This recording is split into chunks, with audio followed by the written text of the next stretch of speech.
Hello, this is Brittney from Desert Sage Herbs, and today we're asking the question, is holy basil the right adaptogen for you? Holy basil has been documented in India of use for over 3,000 years. And one of my favorite reasons why I love holy basil is because this has been a time-tested herb to build strength, vitality, help us reduce stress, anxiety, depression, balance our immune system. Also can be used for colds and flus because it has antibacterial, antiviral properties in it. But let's get into a little bit more detail. Holy basil, or what you might see as Tulsi, Tulsi is another common name for holy basil. You might see this in a tea, like in a tea bag, but what I love about holy basil is that you can use holy basil in a tea and you can just make an herbal infusion. If you're interested in how to make herbal infusions, you can see my other YouTube videos on how to make a proper potent herbal infusion.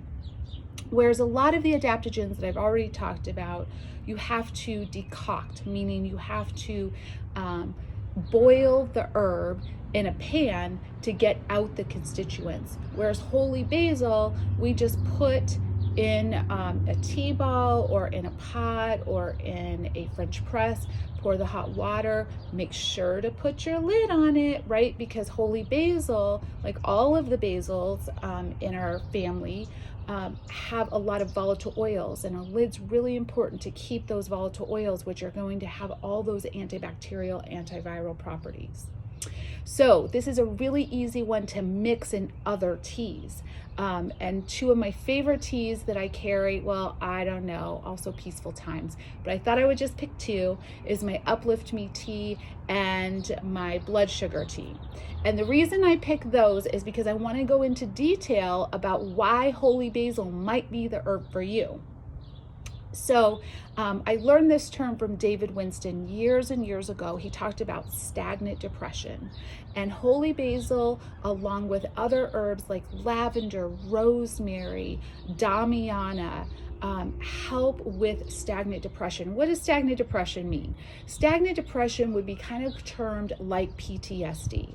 So something that happened to somebody and your whole world revolves around that event. You talk about it all the time, you can't get it out of your head, or maybe you know somebody that's a friend or family member that just always seems to bring it back to this one event. So holy basil, along with those herbs, drank in a tea that is very common, I have these herbs in my Uplift Me tea, over time can help you move through that event, help you move forward in your life. The other really powerful thing about holy basil, on top of all of its other wonderful properties, is that it has been studied and shown to help lower blood sugar. And it's a pretty powerful one. So in animal studies and in human studies, it's shown to lower blood sugar, glucose, and A1C. So now remember, this is all in dosage. So when you look at different studies, you have to make sure that you're taking the proper amount to make sure that you're having those effects. But what I love about herbs is blending them together makes things all work better together. It's like synergy, right? So we put these herbs together, which I did in my blood sugar tea when I custom formulated this for Desert Sage Herbs, and I put bilberry leaf in it, hibiscus, rose petals, holy basil, all these other herbs, moringa, to help with holy basil to lower blood sugar. And a lot of my clients, or a lot of different customers have come in and had really good reports on their A1C lowering.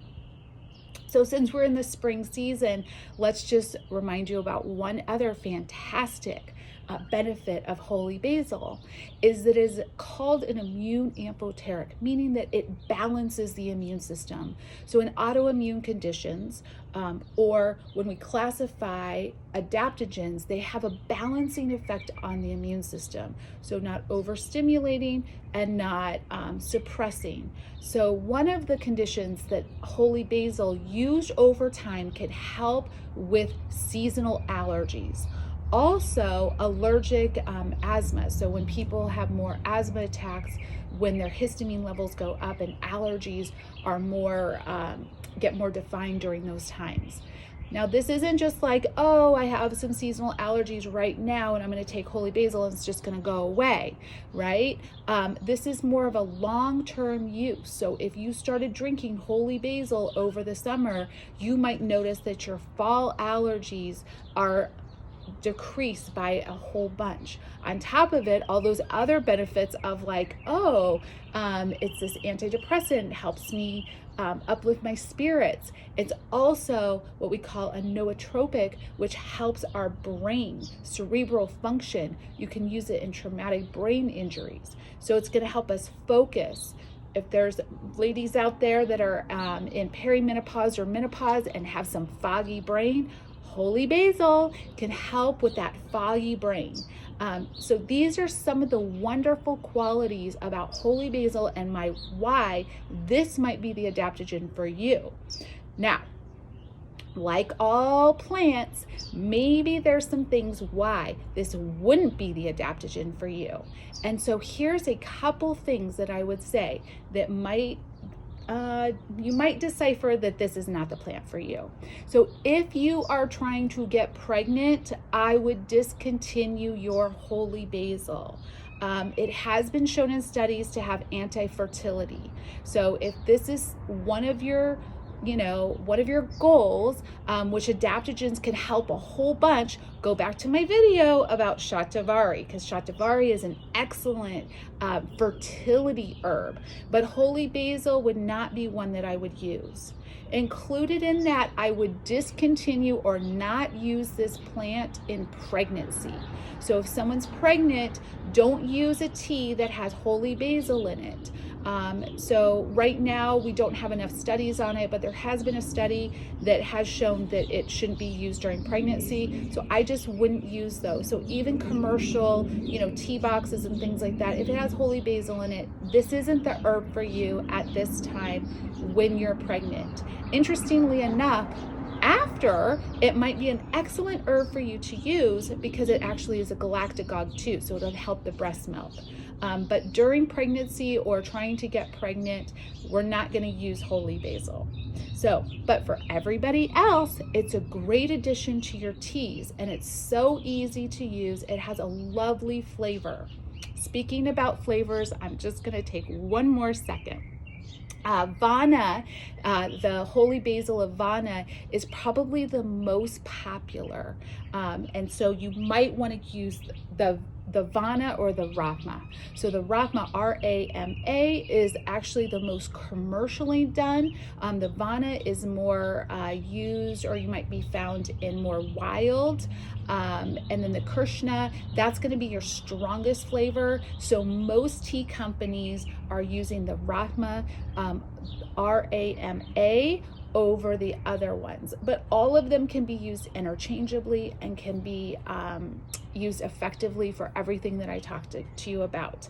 If you're in Arizona like we are, you can grow holy basil. Actually, mine are just sprouting from seed, so you can get seed, and you can just right now, I think I planted them over a month ago, and so I'm getting some little leaves on it. So it did die over the winter, but you can definitely grow your own holy basil and use it in your teas, and fresh medicine is always so much more spectacular with holy basil. So I hope you enjoyed this. I hope that this might be the herb for you, and maybe you didn't even know about it, and this adaptogen can help uplift your spirits, help with clarity and focus, support your immune system, and you're going to feel great while you drink that loving herbal tea of yours. So hope to see you again soon, and have a wonderful day. Bye.